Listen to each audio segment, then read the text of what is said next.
This recording is by Mark Smith of Simpsonville, South Carolina. The Adventures of Pinocchio by Carlo Collodi. Chapter 1. Centuries ago there lived a king, my little readers will say immediately. No, children, you are mistaken. Once upon a time there was a piece of wood. It was not an expensive piece of wood. Far from it. Just a common block of firewood, one of those thick, solid logs that are put on the fire in winter to make cold rooms cozy and warm. I do not know how this really happened, yet the fact remains that one fine day, this piece of wood found itself in the shop of an old carpenter. His real name was Mastro Antonio, but everyone called him Mastro Cherry, for the tip of his nose was so round and red and shiny that it looked like a ripe cherry. As soon as he saw that piece of wood, Mastro Cherry was filled with joy. Rubbing his hands together happily, he mumbled half to himself, "This has come in the nick of time. I shall use it to make the leg of a table." He grasped the hatchet quickly to peel off the bark and shape the wood. But as he was about to give it the first blow, he stood still with arm uplifted, for he had heard a wee, little voice say in a beseeching tone, "Please be careful. Do not hit me so hard." What a look of surprise shone on Mastro Cherry's face! His funny face became still funnier. He turned frightened eyes about the room to find out where that wee little voice had come from, and he saw no one. He looked under the bench. No one. He peeped inside the closet. No one. He searched among the shavings. No one. He opened the door to look up and down the street, and still no one. "Oh, I see," he then said, laughing and scratching his wig. "It can easily be seen I only thought I heard the tiny voice say the words. Well, well, to work once more." He struck a most solemn blow upon the piece of wood. "Oh, oh, you hurt!" cried the same faraway little voice. Mastro Cherry grew dumb, his eyes popped out of his head, his mouth opened wide, and his tongue hung down on his chin. As soon as he regained the use of his senses, he said, trembling and stuttering from fright, "Where did that voice come from, when there is no one around? Might it be that this piece of wood has learned to weep and cry like a child? I can hardly believe it. Here it is, a piece of common firewood, good only to burn in the stove, the same as any other. Yet, might someone be hidden in it? If so, the worse for him. I'll fix him." With these words, he grabbed the log with both hands and started to knock it about unmercifully. He threw it to the floor, against the walls of the room, and even up to the ceiling. He listened for the tiny voice to moan and cry. He waited 2 minutes. Nothing. 5 minutes. Nothing. 10 minutes. Nothing. "Oh, I see," he said, trying bravely to laugh and ruffling up his wig with his hand. "It can easily be seen I only imagined I heard the tiny voice. Well, well, to work once more." The poor fellow was scared half to death, so he tried to sing a gay song in order to gain courage. He set aside the hatchet and picked up the plane to make the wood smooth and even, but as he drew it to and fro, he heard the same tiny voice. This time it giggled as it spoke. "Oh, stop it! Oh, stop it! You tickle my stomach." This time poor Mastro Cherry fell as if shot. When he opened his eyes, he found himself sitting on the floor. His face had changed. Fright had turned even the tip of his nose from red to deepest purple. End of chapter.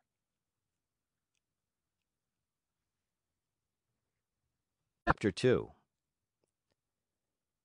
In that very instant, a loud knock sounded on the door. "Come in," said the carpenter, not having an atom of strength left with which to stand up. At the words, the door opened, and a dapper little old man came in. His name was Geppetto, but to the boys of the neighborhood he was Polendina, on account of the wig he always wore, which was just the color of yellow corn. Geppetto had a very bad temper. Woe to the one who called him Polendina! He became as wild as a beast, and no one could soothe him. "Good day, Mastro Antonio," said Geppetto. "What are you doing on the floor?" "I am teaching the ants their ABCs." "Good luck to you." "What brought you here, friend Geppetto?" "My legs. And it may flatter you to know, Mastro Antonio, that I have come to you to beg for a favor." "Here I am, at your service," answered the carpenter, raising himself on to his knees. "This morning a fine idea came to me." "Let's hear it." "I thought of making myself a beautiful wooden Marionette. It must be wonderful, one that will be able to dance, fence, and turn somersaults. With it, I intend to go around the world, to earn my crust of bread and cup of wine. What do you think of it?" "Bravo, Polendina!" cried the same tiny voice which came from no one knew where. On hearing himself called Polendina, Mastro Geppetto turned the color of a red pepper and, facing the carpenter, said to him angrily, "Why do you insult me?" "Who is insulting you?" "You called me Polendina." "I did not." "I suppose you think I did. Yet I know it was you." "No." "Yes." "No." "Yes." And growing angrier each moment, they went from words to blows, and finally began to scratch and bite and slap each other. When the fight was over, Mastro Antonio had Geppetto's yellow wig in his hands, and Geppetto found the carpenter's curly wig in his mouth. "Give me back my wig!" shouted Mastro Antonio in a surly voice. "You return mine and we'll be friends." The two little old men, each with his own wig back on his own head, shook hands and swore to be good friends for the rest of their lives. "Well, then, Mastro Geppetto," said the carpenter, to show he bore him no ill will, "what is it you want?" "I want a piece of wood to make a Marionette. Will you give it to me?" Mastro Antonio, very glad indeed, went immediately to his bench to get the piece of wood which had frightened him so much. But as he was about to give it to his friend, with a violent jerk it slipped out of his hands and hit against poor Geppetto's thin legs. "Ah! Is this the gentle way, Mastro Antonio, in which you make your gifts? You have made me almost lame." "I swear to you I did not do it." "It was I, of course." "It's the fault of this piece of wood." "You're right, but remember you were the one to throw it at my legs." "I did not throw it." "Liar! Geppetto, do not insult me, or I shall call you Polendina." "Idiot! Polendina! Donkey! Polendina! Ugly monkey! Polendina!" On hearing himself called Polendina for the third time, Geppetto lost his head with rage and threw himself upon the carpenter. Then and there they gave each other a sound thrashing. Whew! After this fight, Mastro Antonio had 2 more scratches on his nose, and Geppetto had 2 buttons missing from his coat. Thus, having settled their accounts, they shook hands and swore to be good friends for the rest of their lives. Then Geppetto took the fine piece of wood, thanked Mastro Antonio, and limped away toward home. End of chapter.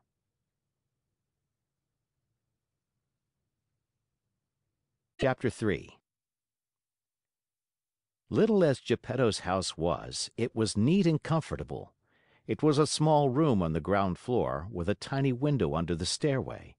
The furniture could not have been much simpler: a very old chair, a rickety old bed, and a tumble-down table. A fireplace full of burning logs was painted on the wall opposite the door. Over the fire there was painted a pot full of something which kept boiling happily away and sending up clouds of what looked like real steam. As soon as he reached home, Geppetto took his tools and began to cut and shape the wood into a Marionette. "What shall I call him?" he said to himself. "I think I'll call him Pinocchio. This name will make his fortune. I knew a whole family of Pinocchi once, Pinocchio the father, Pinocchia the mother, and Pinocchi the children, and they were all lucky. The richest of them begged for his living." After choosing the name for his Marionette, Geppetto set seriously to work to make the hair, the forehead, the eyes. Fancy his surprise when he noticed that these eyes moved and then stared fixedly at him. Geppetto, seeing this, felt insulted, and said in a grieved tone, "Ugly wooden eyes, why do you stare so?" There was no answer. After the eyes, Geppetto made the nose, which began to stretch as soon as finished. It stretched and stretched and stretched, till it became so long it seemed endless. Poor Geppetto kept cutting it, but the more he cut, the longer grew that impertinent nose. In despair, he let it alone. Next, he made the mouth. No sooner was it finished than it began to laugh and poke fun at him. "Stop laughing!" said Geppetto angrily, but he might as well have spoken to the wall. "Stop laughing, I say!" he roared in a voice of thunder. The mouth stopped laughing, but it stuck out a long tongue. Not wishing to start an argument, Geppetto made believe he saw nothing and went on with his work. After the mouth, he made the chin, then the neck, the shoulders, the stomach, the arms, and the hands. As he was about to put the last touches on the finger tips, Geppetto felt his wig being pulled off. He glanced up and what did he see? His yellow wig was in the Marionette's hand.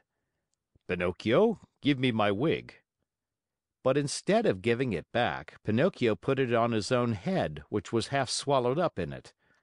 At that unexpected trick, Geppetto became very sad and downcast, more so than he had ever been before. "Pinocchio, you wicked boy!" he cried out. "You are not yet finished and you start out by being impudent to your poor old father. Very bad, my son, very bad."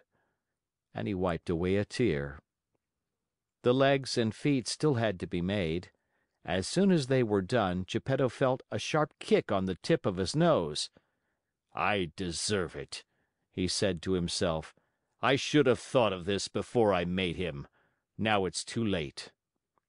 He took hold of the Marionette under the arms and put him on the floor to teach him to walk. Pinocchio's legs were so stiff that he could not move them, and Geppetto held his hand and showed him how to put out one foot after the other. When his legs were limbered up, Pinocchio started walking by himself and ran all around the room. He came to the open door, and with one leap he was out into the street. Away he flew. Poor Geppetto ran after him but was unable to catch him, for Pinocchio ran in leaps and bounds, his two wooden feet, as they beat on the stones of the street, making as much noise as 20 peasants in wooden shoes. "Catch him! Catch him!" Geppetto kept shouting. But the people in the street, seeing a wooden Marionette running like the wind, stood still to stare and to laugh until they cried.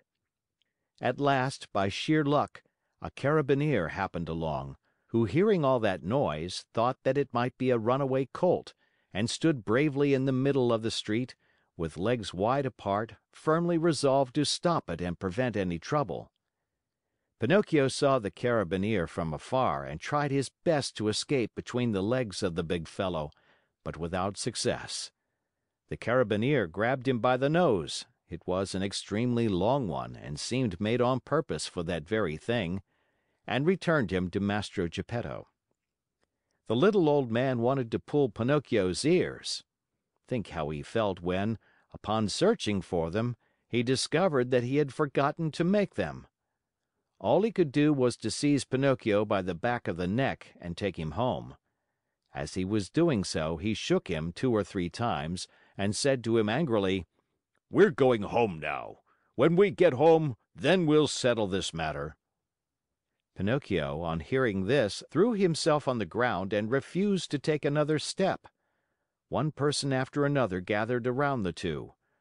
Some said one thing, some another. "Poor Marionette!" called out a man. "I am not surprised he doesn't want to go home. Geppetto, no doubt, will beat him unmercifully, he is so mean and cruel."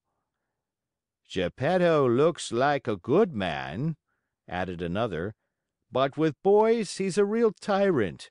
If we leave that poor Marionette in his hands, he may tear him to pieces." They said so much that, finally, the Carabineer ended matters by setting Pinocchio at liberty and dragging Geppetto to prison. The poor old fellow did not know how to defend himself, but wept and wailed like a child and said between his sobs: "Ungrateful boy! To think I tried so hard to make you a well-behaved Marionette! I deserve it, however. I should have given the matter more thought."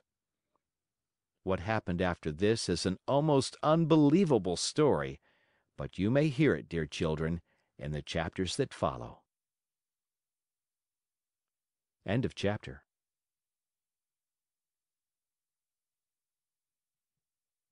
Chapter 4. Very little time did it take to get poor old Geppetto to prison. In the meantime, that rascal, Pinocchio, free now from the clutches of the Carabineer, was running wildly across fields and meadows, taking one short cut after another toward home. In his wild flight, he leaped over brambles and bushes and across brooks and ponds, as if he were a goat or a hare chased by hounds.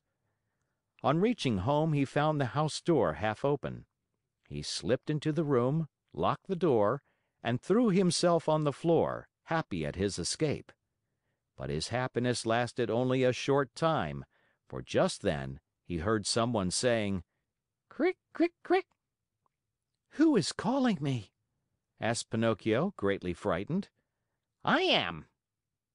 Pinocchio turned and saw a large Cricket crawling slowly up the wall.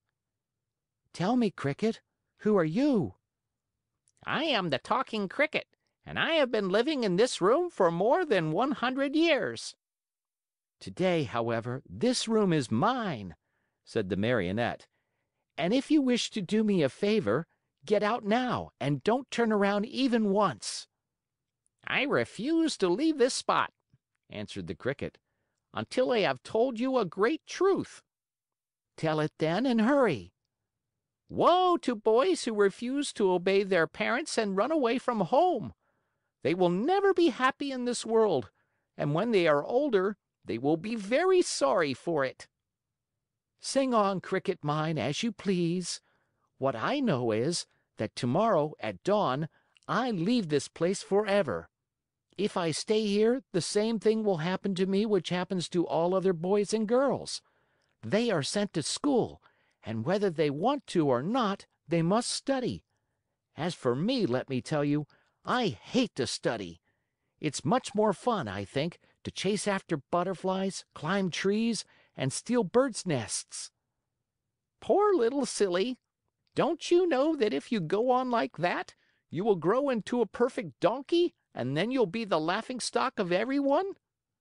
"Keep still, you ugly Cricket!" cried Pinocchio. But the Cricket, who was a wise old philosopher, instead of being offended at Pinocchio's impudence, continued in the same tone: If you do not like going to school, why don't you at least learn a trade, so that you can earn an honest living?" "Shall I tell you something?" asked Pinocchio, who was beginning to lose patience. "Of all the trades in the world, there is only one that really suits me." "And what can that be?" "That of eating, drinking, sleeping, playing, and wandering around from morning till night." "Let me tell you for your own good, Pinocchio," said the Talking Cricket in his calm voice, "that those who follow that trade always end up in the hospital or in prison." Careful, ugly Cricket. If you make me angry, you'll be sorry."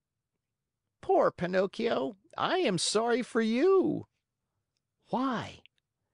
"Because you are a Marionette, and what is much worse, you have a wooden head."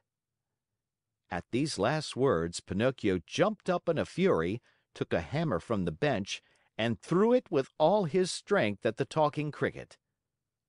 Perhaps he did not think he would strike it.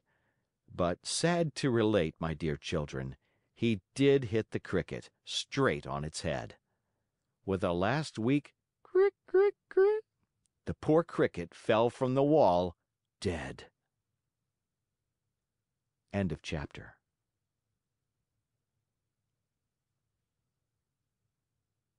Chapter 5.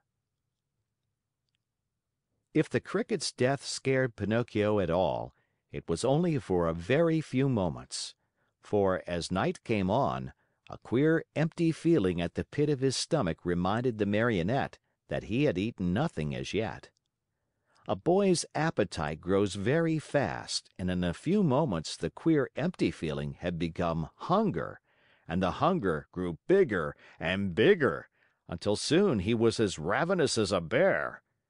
Poor Pinocchio ran to the fireplace where the pot was boiling and stretched out his hand to take the cover off, but to his amazement the pot was only painted. Think how he felt! His long nose became at least 2 inches longer. He ran about the room, dug in all the boxes and drawers, and even looked under the bed in search of a piece of bread, hard though it might be, or a cookie, or perhaps a bit of fish. A bone left by a dog would have tasted good to him, but he found nothing. And meanwhile, his hunger grew and grew. The only relief poor Pinocchio had was to yawn, and he certainly did yawn, such a big yawn that his mouth stretched out to the tips of his ears. Soon he became dizzy and faint. He wept and wailed to himself, "The Talking Cricket was right. It was wrong of me to disobey Father and to run away from home.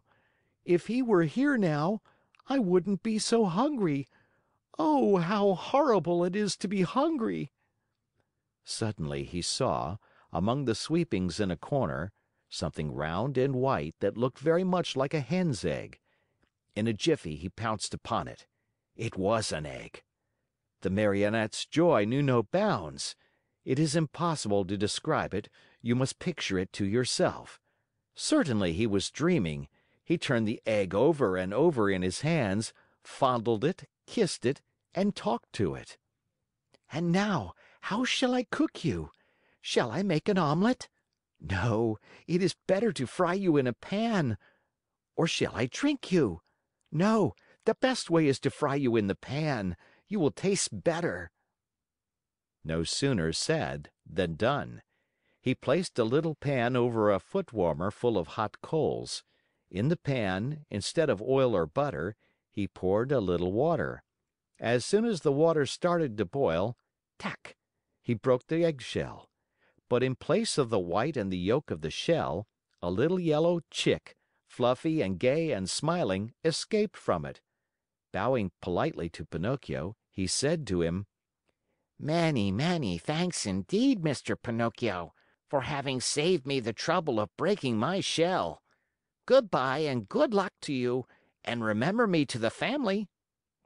With these words he spread out his wings and, darting to the open window, he flew away into space till he was out of sight.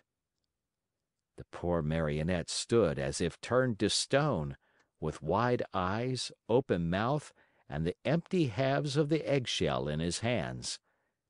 When he came to himself, he began to cry and shriek at the top of his lungs, stamping his feet on the ground and wailing all the while, "The Talking Cricket was right! If I had not run away from home, and if Father were here now, I should not be dying of hunger. Oh, how horrible it is to be hungry!" And as his stomach kept grumbling more than ever, and he had nothing to quiet it with, he thought of going out for a walk to the nearby village, in the hope of finding some charitable person who might give him a bit of bread. End of chapter.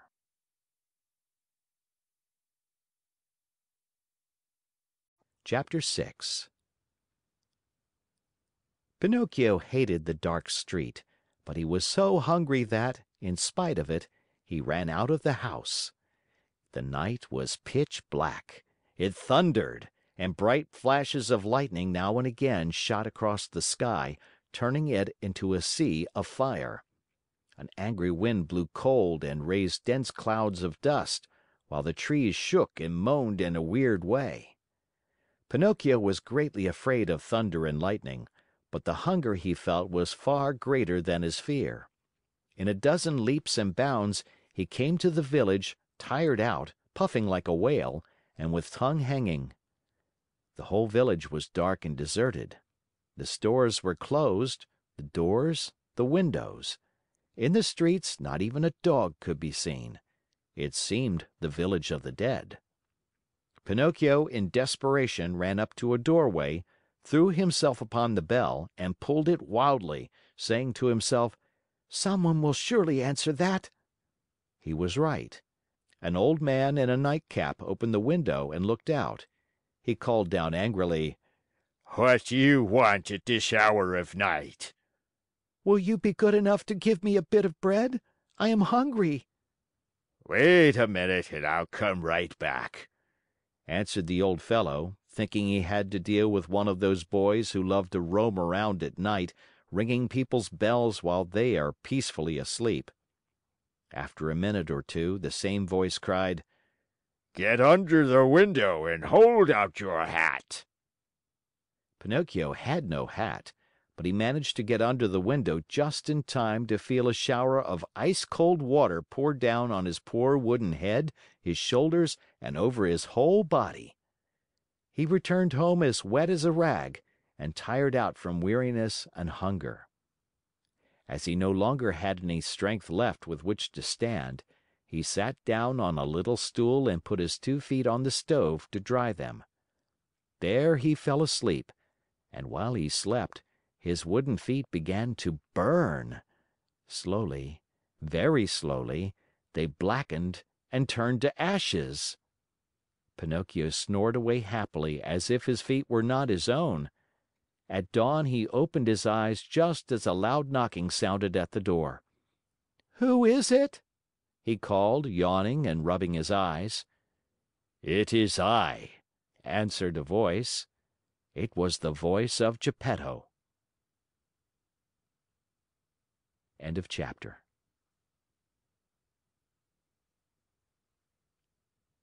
Poor Marionette, who was still half asleep, had not yet found out that his 2 feet were burned and gone.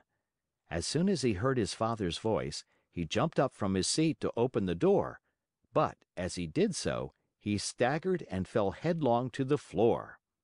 In falling, he made as much noise as a sack of wood falling from the 5th story of a house. "Open the door for me!" Geppetto shouted from the street. "Father, dear Father, I can't!" answered the Marionette in despair, crying and rolling on the floor. "Why can't you?"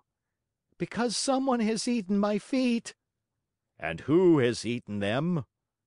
"The cat," answered Pinocchio, seeing that little animal busily playing with some shavings in the corner of the room.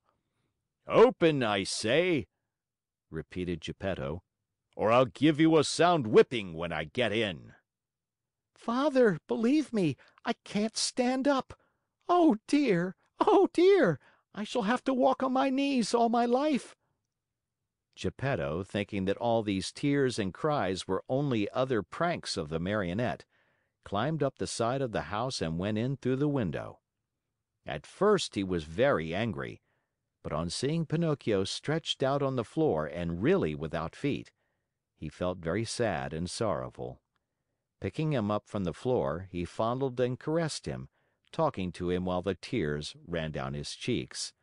"My little Pinocchio, my dear little Pinocchio, how did you burn your feet?" "I don't know, Father, but believe me, the night has been a terrible one, and I shall remember it as long as I live. The thunder was so noisy and the lightning so bright, and I was hungry. And then the talking cricket said to me, 'You deserve it, you were bad.'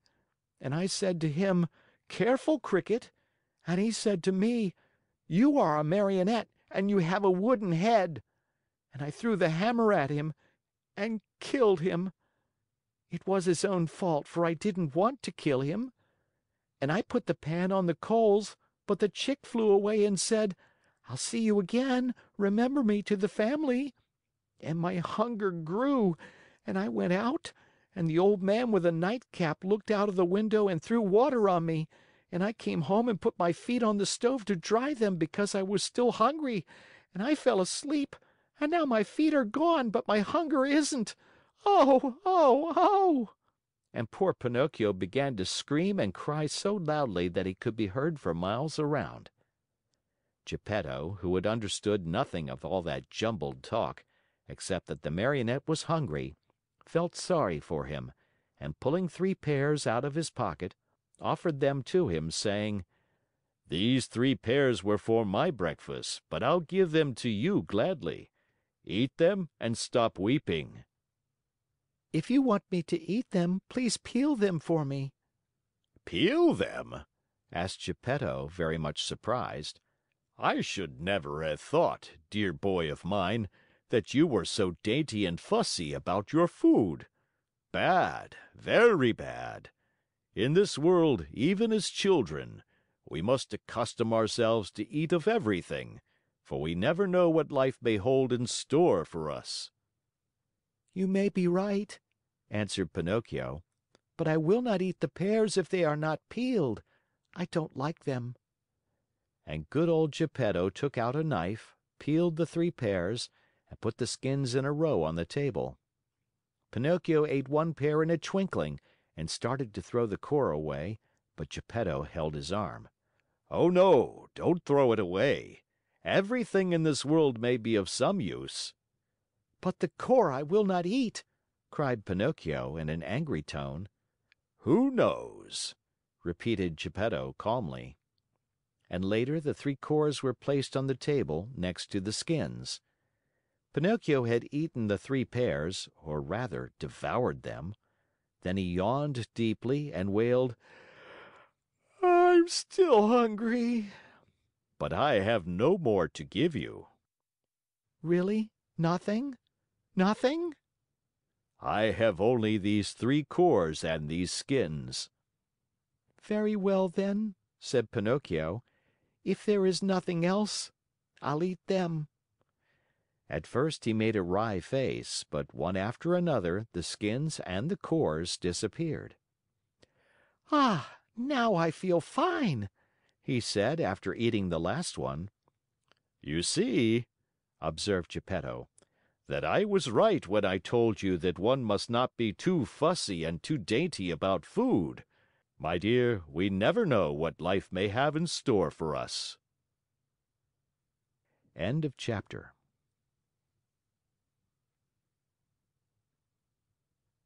Chapter 8. The Marionette, as soon as his hunger was appeased, started to grumble and cry that he wanted a new pair of feet.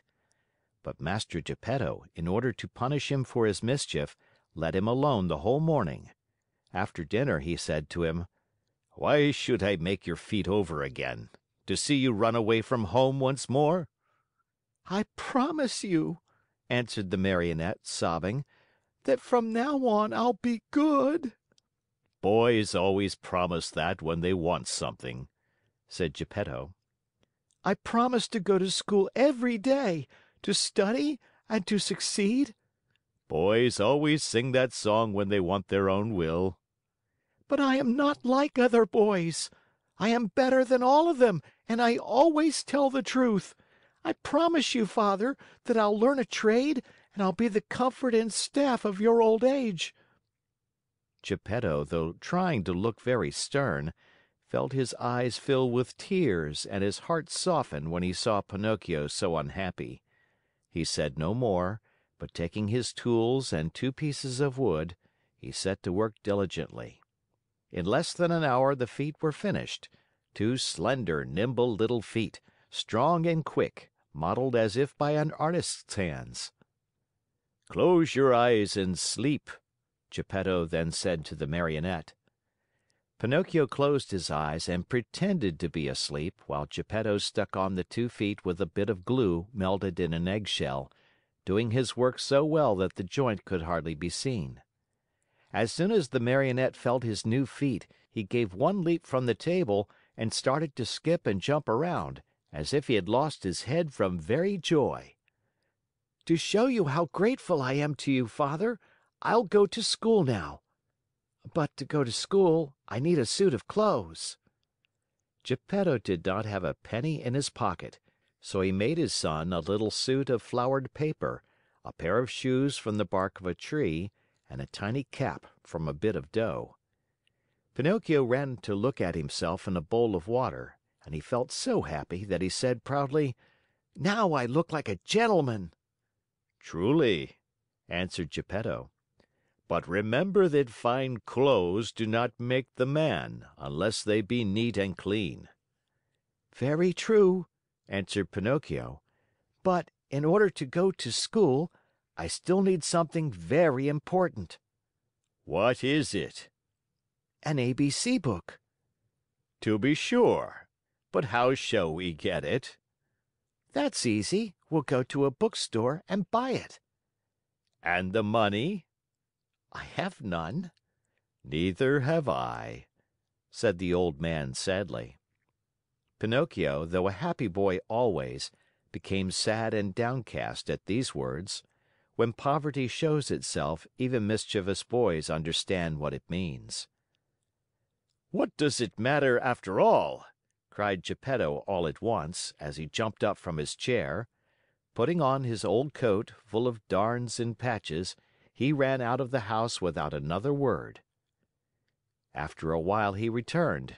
In his hands he had the ABC book for his son, but the old coat was gone. The poor fellow was in his shirt sleeves and the day was cold. "Where's your coat, Father?" "I have sold it." "Why did you sell your coat?" "It was too warm." Pinocchio understood the answer in a twinkling, and, unable to restrain his tears, he jumped on his father's neck and kissed him over and over. End of chapter.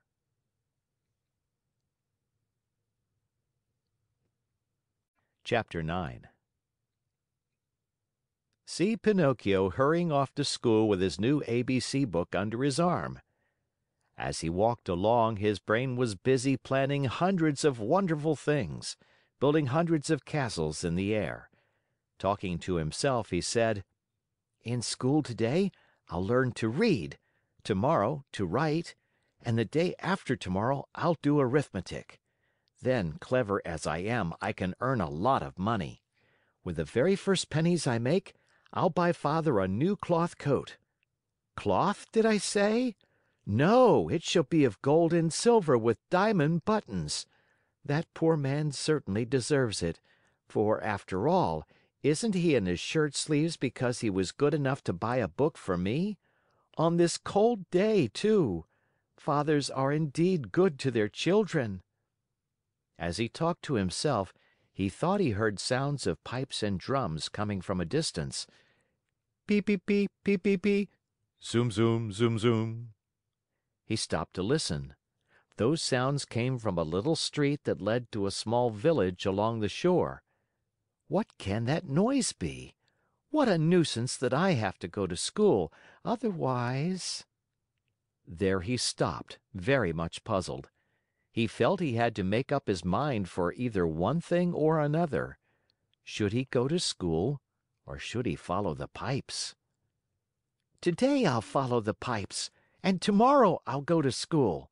There's always plenty of time to go to school," decided the little rascal at last, shrugging his shoulders. No sooner said than done. He started down the street, going like the wind. On he ran, and louder grew the sounds of pipe and drums. Peep, peep, peep, peep, peep, peep, peep, peep, peep. Zoom, zoom, zoom, zoom. Suddenly he found himself in a large square full of people standing in front of a little wooden building painted in brilliant colors. "What is that house?" Pinocchio asked a little boy near him. "Read the sign and you'll know." "I'd like to read, but somehow I can't today." "Oh, really? Then I'll read it to you. Know then that written in letters of fire I see the words, 'Great Marionette Theater.'" "When did the show start?" "It is starting now." "And how much does one pay to get in?" "Four pennies." Pinocchio, who was wild with curiosity to know what was going on inside, lost all his pride and said to the boy shamelessly, "Will you give me 4 pennies until tomorrow?" "I'd give them to you gladly," answered the other, poking fun at him, "but just now I can't give them to you." "For the price of 4 pennies, I'll sell you my coat." "If it rains, what shall I do with a coat of flowered paper? I could not take it off again." "Do you want to buy my shoes?" "They are only good enough to light a fire with." "What about my hat?" "Fine bargain indeed, a cap of dough. The mice might come and eat it from my head." Pinocchio was almost in tears. He was just about to make one last offer, but he lacked the courage to do so. He hesitated, he wondered, he could not make up his mind. At last he said, "Will you give me 4 pennies for the book?" "I am a boy and I buy nothing from boys," said the little fellow with far more common sense than the Marionette. "I'll give you 4 pennies for your ABC book," said a rag picker who stood by. Then and there the book changed hands. And to think that poor old Geppetto sat at home in his shirt sleeves, shivering with cold, having sold his coat to buy that little book for his son. End of chapter.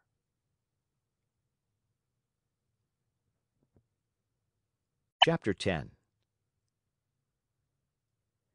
Quick as a flash, Pinocchio disappeared into the Marionette Theater. And then something happened which almost caused a riot. The curtain was up and the performance had started. Harlequin and Pulcinella were reciting on the stage, and, as usual, they were threatening each other with sticks and blows. The theater was full of people, enjoying the spectacle and laughing till they cried at the antics of the two Marionettes. The play continued for a few minutes, and then suddenly, without any warning, Harlequin stopped talking. Turning toward the audience, he pointed to the rear of the orchestra, yelling wildly at the same time, "Look! Look! Am I asleep or awake? Or do I really see Pinocchio there?" "Yes, yes, it is Pinocchio!" screamed Pulcinella. "It is! It is!" shrieked Signora Rosaura, peeking in from the side of the stage. "It is Pinocchio! It is Pinocchio!" yelled all the Marionettes, pouring out of the wings. "It is Pinocchio! It is our brother Pinocchio! Hurrah for Pinocchio!" "Pinocchio, come up to me!" shouted Harlequin. "Come to the arms of your wooden brothers!" At such a loving invitation, Pinocchio, with one leap from the back of the orchestra, found himself in the front rows. With another leap, he was on the orchestra leader's head. With a third, he landed on the stage. It is impossible to describe the shrieks of joy, the warm embraces, the knocks, and the friendly greetings with which that strange company of dramatic actors and actresses received Pinocchio. It was a heartrending spectacle, but the audience, seeing that the play had stopped, became angry and began to yell, "The play! The play! We want the play!" The yelling was of no use, for the Marionettes, instead of going on with their act, made twice as much racket as before, and, lifting up Pinocchio on their shoulders, carried him around the stage in triumph. At that very moment, the director came out of his room. He had such a fearful appearance that one look at him would fill you with horror. His beard was as black as pitch and so long that it reached from his chin down to his feet. His mouth was as wide as an oven, his teeth like yellow fangs, and his eyes two glowing red coals.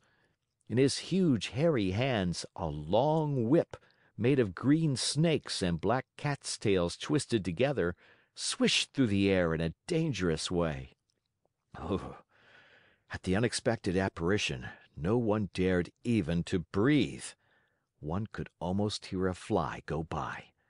Those poor marionettes, one and all, trembled like leaves in a storm. Why have you brought such excitement into my theater? The huge fellow asked Pinocchio with the voice of an ogre suffering with a cold. "Believe me, your honor, the fault was not mine." Enough, be quiet. I'll take care of you later. As soon as the play was over, the director went to the kitchen, where a fine big lamb was slowly turning on the spit. More wood was needed to finish cooking it. He called Harlequin and Pulcinella and said to them, Bring that marionette to me. He looks as if he were made of well-seasoned wood. He'll make a fine fire for this spit. Harlequin and Pulcinella hesitated a bit. Then, frightened by a look from their master, they left the kitchen to obey him. A few minutes later they returned, carrying poor Pinocchio, who was wriggling and squirming like an eel and crying pitifully, "Father, save me! I don't want to die! I don't want to die!" End of chapter.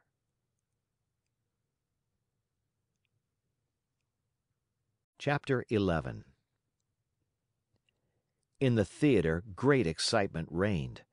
Fire Eater, this was really his name, was very ugly, but he was far from being as bad as he looked.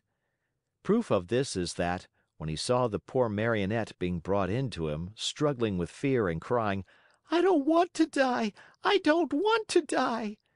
he felt sorry for him and began first to waver and then to weaken.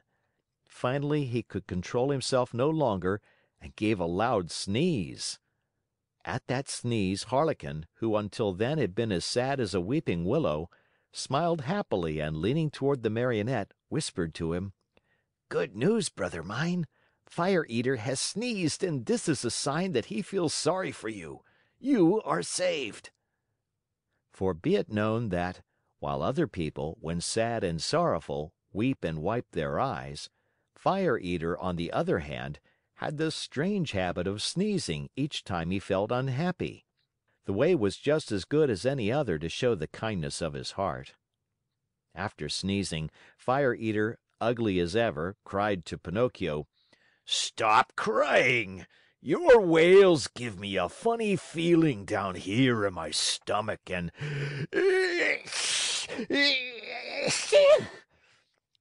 Two loud sneezes finished his speech. "God bless you," said Pinocchio. Thanks. Are your father and mother still living? Demanded Fire Eater. "My father, yes. My mother I have never known." Your poor father would suffer terribly if I were to use you as firewood. Poor old man. I feel sorry for him.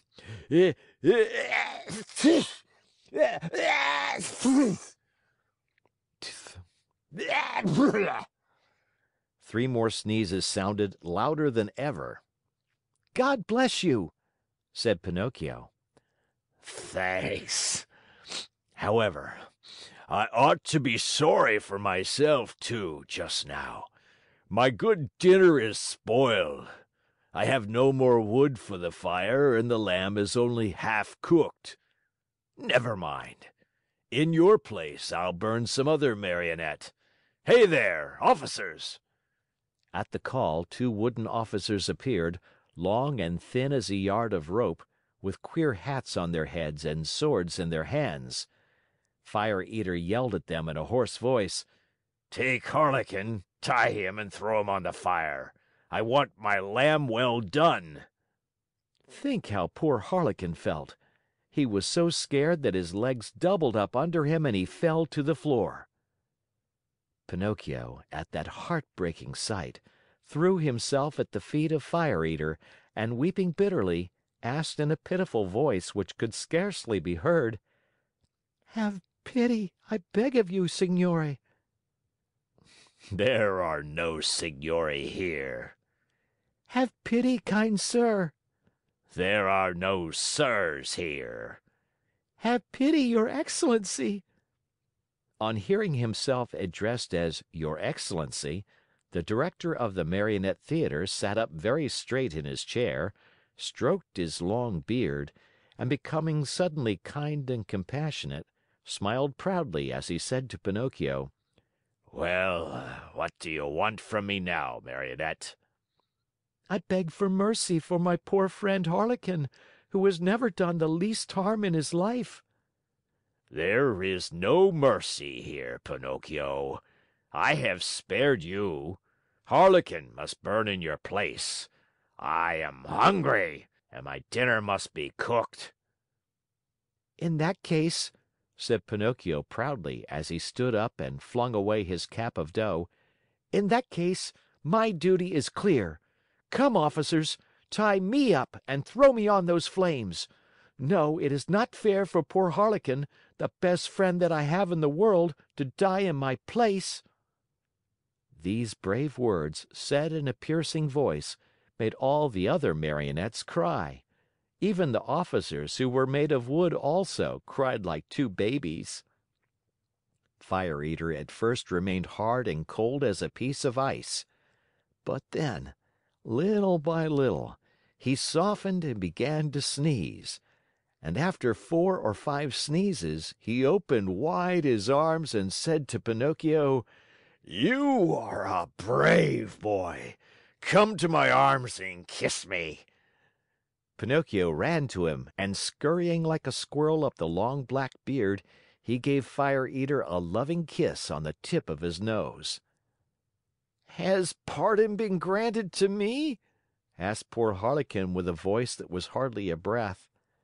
Pardon is yours, answered Fire Eater, and sighing and wagging his head, he added, Well, tonight I shall have to eat my lamb only half cooked.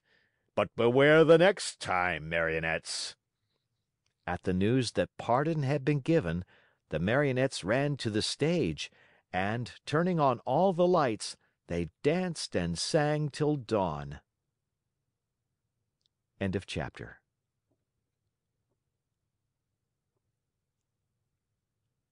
Chapter 12. The next day, Fire Eater called Pinocchio aside and asked him, What is your father's name? Geppetto? And what is his trade? He's a wood carver. Does he earn much? He earns so much that he never has a penny in his pockets. Just think that, in order to buy me an ABC book for school, he had to sell the only coat he owned, a coat so full of darns and patches that it was a pity. Poor fellow. I feel sorry for him. Here, take these 5 gold pieces. Go, give them to him with my kindest regards. Pinocchio, as may easily be imagined, thanked him 1,000 times. He kissed each Marionette in turn, even the officers, and beside himself with joy, set out on his homeward journey. He had gone barely half a mile when he met a lame fox and a blind cat walking together like two good friends. The lame fox leaned on the cat, and the blind cat let the fox lead him along. "Good morning, Pinocchio," said the fox, greeting him courteously. "How do you know my name?" asked the Marionette. "I know your father well." "Where have you seen him?" "I saw him yesterday standing at the door of his house." "And what was he doing?" "He was in his shirt sleeves, trembling with cold." "Poor father! But after today, God willing, he will suffer no longer."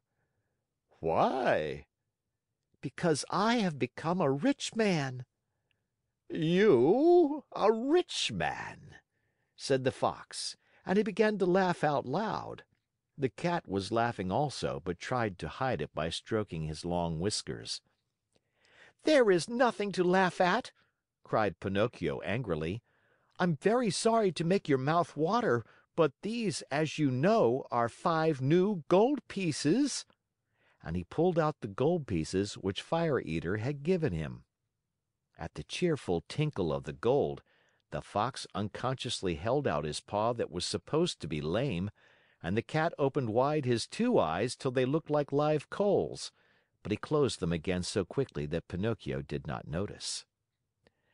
"And may I ask," inquired the Fox, "what are you going to do with all that money?" "First of all," answered the Marionette, "I want to buy a fine new coat for my father, a coat of gold and silver with diamond buttons. After that, I'll buy an ABC book for myself." "For yourself?" "For myself. I want to go to school and study hard." "Look at me," said the Fox. "For the silly reason of wanting to study, I have lost a paw." "Look at me," said the Cat. "For the same foolish reason I have lost the sight of both eyes." At that moment, a blackbird, perched on the fence along the road, called out sharp and clear: "Pinocchio, do not listen to bad advice. If you do, you'll be sorry." Poor little blackbird! If he had only kept his words to himself! In the twinkling of an eyelid, the Cat leaped on him and ate him, feathers and all. After eating the bird, he cleaned his whiskers, closed his eyes, and became blind once more. "Poor blackbird!" said Pinocchio to the Cat. "Why did you kill him?" "I killed him to teach him a lesson. He talks too much. Next time he will keep his words to himself." By this time the 3 companions had walked a long distance. Suddenly, the Fox stopped in his tracks and, turning to the Marionette, said to him: "Do you want to double your gold pieces?" "What do you mean?" "Do you want 100, 1,000, 2,000 gold pieces for your miserable 5?" "Yes, but how?" "The way is very easy. Instead of returning home, come with us." "And where will you take me?" "To the city of Simple Simons." Pinocchio thought a while and then said firmly: "No, I don't want to go. Home is near, and I'm going where Father is waiting for me. How unhappy he must be that I have not yet returned! I have been a bad son, and the Talking Cricket was right when he said that a disobedient boy cannot be happy in this world. I have learned this at my own expense. Even last night in the theater, when Fire Eater, brrr, the shivers run up and down my back at the mere thought of it." "Well, then," said the Fox, "if you really want to go home, go ahead, but you'll be sorry." "You'll be sorry?" repeated the Cat. "Think well, Pinocchio. You are turning your back on Dame Fortune." "On Dame Fortune," repeated the Cat. "Tomorrow your 5 gold pieces will be 2,000." "2,000," repeated the Cat. "But how can they possibly become so many?" asked Pinocchio wonderingly. "I'll explain," said the Fox. "You must know that, just outside the city of Simple Simons, there is a blessed field called the Field of Wonders. In this field, you dig a hole, and in the hole, you bury a gold piece. After covering up the hole with earth, you water it well, sprinkle a bit of salt on it, and go to bed. During the night, the gold piece sprouts, grows, blossoms, and next morning you find a beautiful tree that is loaded with gold pieces." "So that if I were to bury my 5 gold pieces," said Pinocchio with growing wonder, "next morning I should find how many?" "It is very simple to figure out," answered the Fox. "Why, you can figure it on your fingers. Granted that each piece gives you 500, multiply 500 by 5. Next morning you will find 2,500 new, sparkling gold pieces." "Fine, fine!" cried Pinocchio, dancing about with joy. "And as soon as I have them, I shall keep 2,000 for myself, and the other 500 I'll give to you two." "A gift for us?" cried the Fox, pretending to be insulted. "Why, of course not." Of course not, repeated the Cat. "We do not work for gain," answered the Fox. "We work only to enrich others." To enrich others, repeated the Cat. "What good people!" thought Pinocchio to himself, and forgetting his father, the new coat, the ABC book, and all his good resolutions, he said to the Fox and to the Cat, "Let us go. I am with you."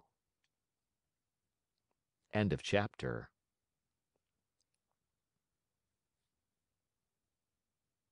Chapter 13.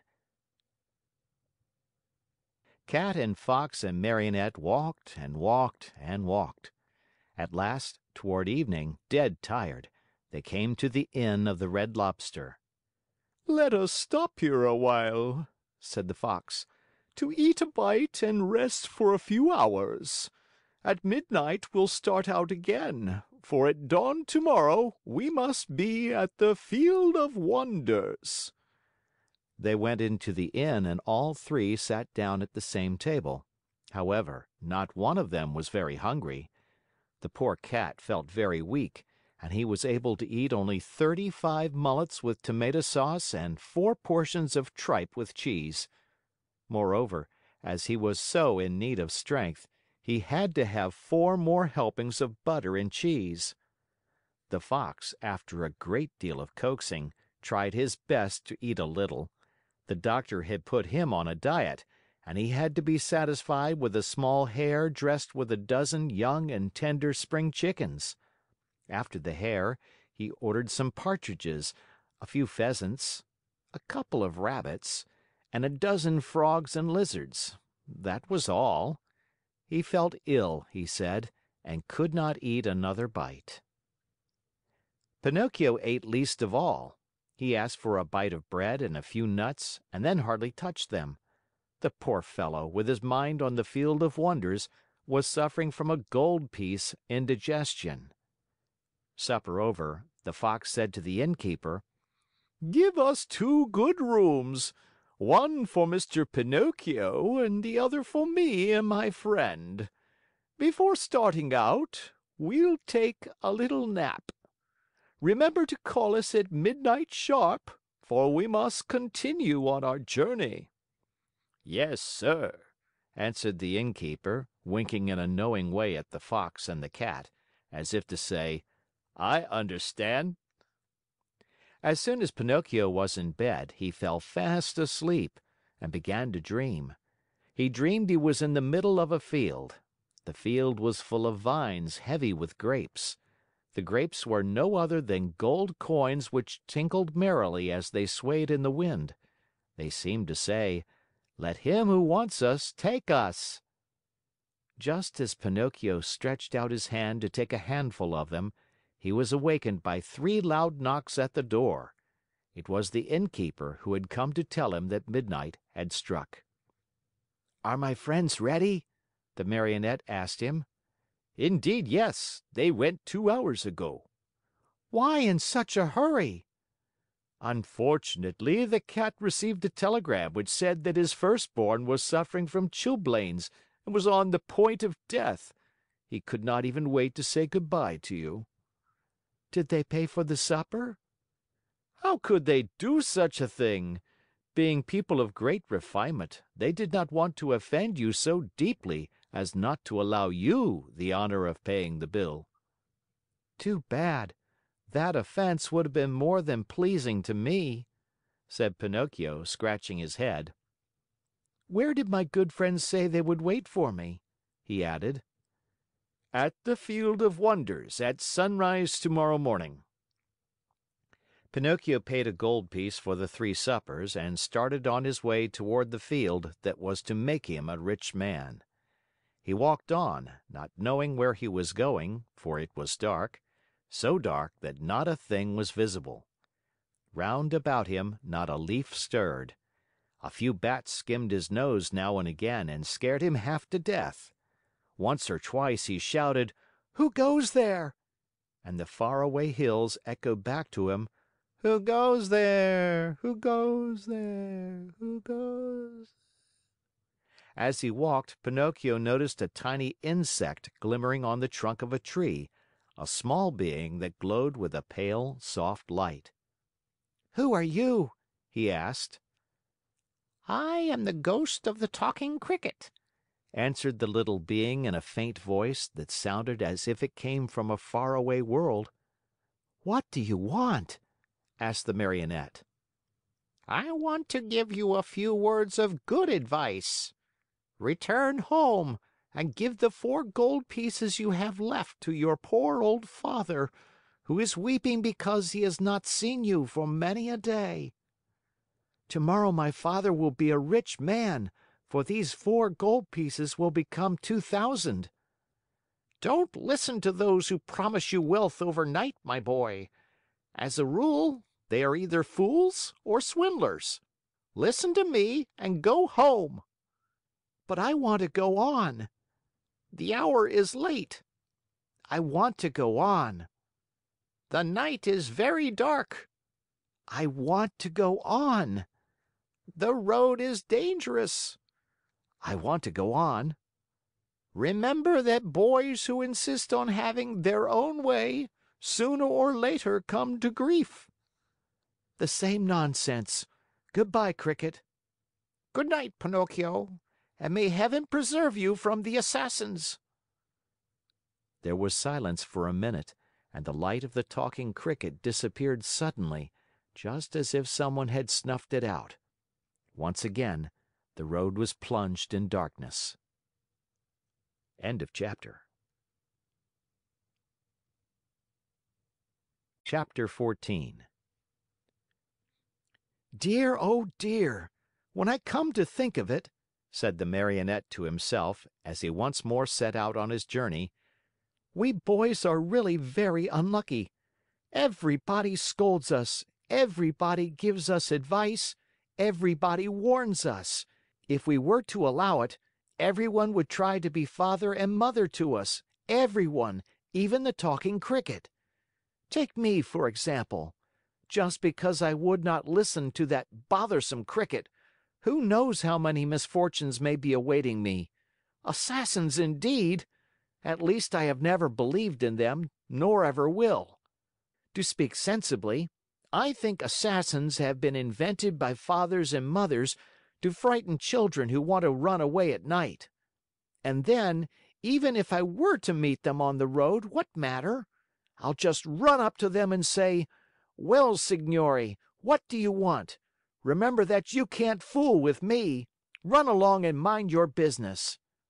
At such a speech, I can almost see those poor fellows running like the wind. But in case they don't run away, I can always run myself." Pinocchio was not given time to argue any longer, for he thought he heard a slight rustle among the leaves behind him. He turned to look, and behold! There in the darkness stood 2 big black shadows, wrapped from head to foot in black sacks. The 2 figures leaped toward him as softly as if they were ghosts. "Here they come," Pinocchio said to himself, and not knowing where to hide the gold pieces, he stuck all 4 of them under his tongue.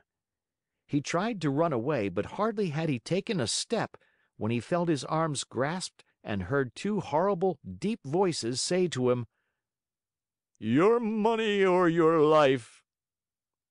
On account of the gold pieces in his mouth, Pinocchio could not say a word, so he tried with head and hands and body to show, as best as he could, that he was only a poor Marionette without a penny in his pocket. "Come, come, less nonsense and out with your money!" cried the two thieves in threatening voices. Once more Pinocchio's head and hands said, "I haven't a penny." "Out with that money or you're a dead man," said the taller of the two assassins. Dead man, repeated the other. "And after having killed you, we will kill your father also." your father also. No, no, no, not my father! cried Pinocchio, wild with terror, but as he screamed, the gold pieces tinkled together in his mouth. "Ah, you rascal! So that's the game! You have the money hidden under your tongue. Out with it!" But Pinocchio was as stubborn as ever. "Are you deaf? Wait, young man, we'll get it from you in a twinkling."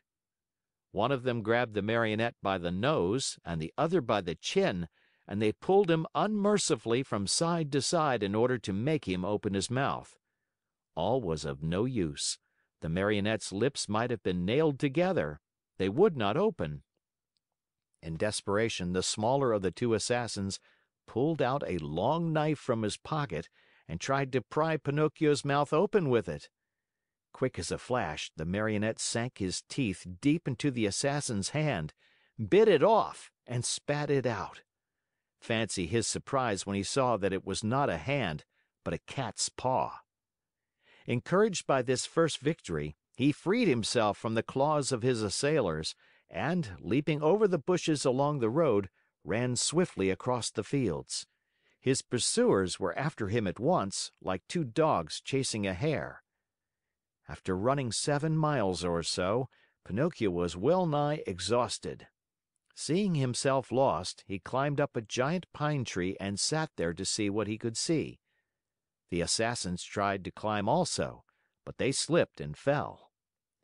Far from giving up the chase, this only spurred them on. They gathered a bundle of wood, piled it up at the foot of the pine, and set fire to it. In a twinkling, the tree began to sputter and burn like a candle blown by the wind. Pinocchio saw the flames climb higher and higher. Not wishing to end his days as a roasted Marionette, he jumped quickly to the ground and off he went, the assassins close to him, as before. Dawn was breaking when, without any warning whatsoever, Pinocchio found his path barred by a deep pool full of water the color of muddy coffee. What was there to do? With a 1, 2, 3, he jumped clear across it. The assassins jumped also, but not having measured their distance well, splash! They fell right into the middle of the pool. Pinocchio, who heard the splash and felt it too, cried out laughing, but never stopping in his race, "A pleasant bath to you, signori!" He thought they must surely be drowned and turned his head to see. But there were the two somber figures still following him, though their black sacks were drenched and dripping with water. End of chapter.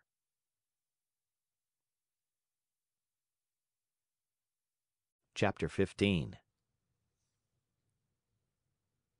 As he ran, the Marionette felt more and more certain that he would have to give himself up into the hands of his pursuers. Suddenly, he saw a little cottage gleaming white as the snow among the trees of the forest. "If I have enough breath left with which to reach that little house, I may be saved," he said to himself. Not waiting another moment, he darted swiftly through the woods, the assassins still after him. After a hard race of almost an hour, tired and out of breath, Pinocchio finally reached the door of the cottage and knocked. No one answered. He knocked again, harder than before, for behind him he heard the steps and the labored breathing of his persecutors. The same silence followed. As knocking was of no use, Pinocchio, in despair,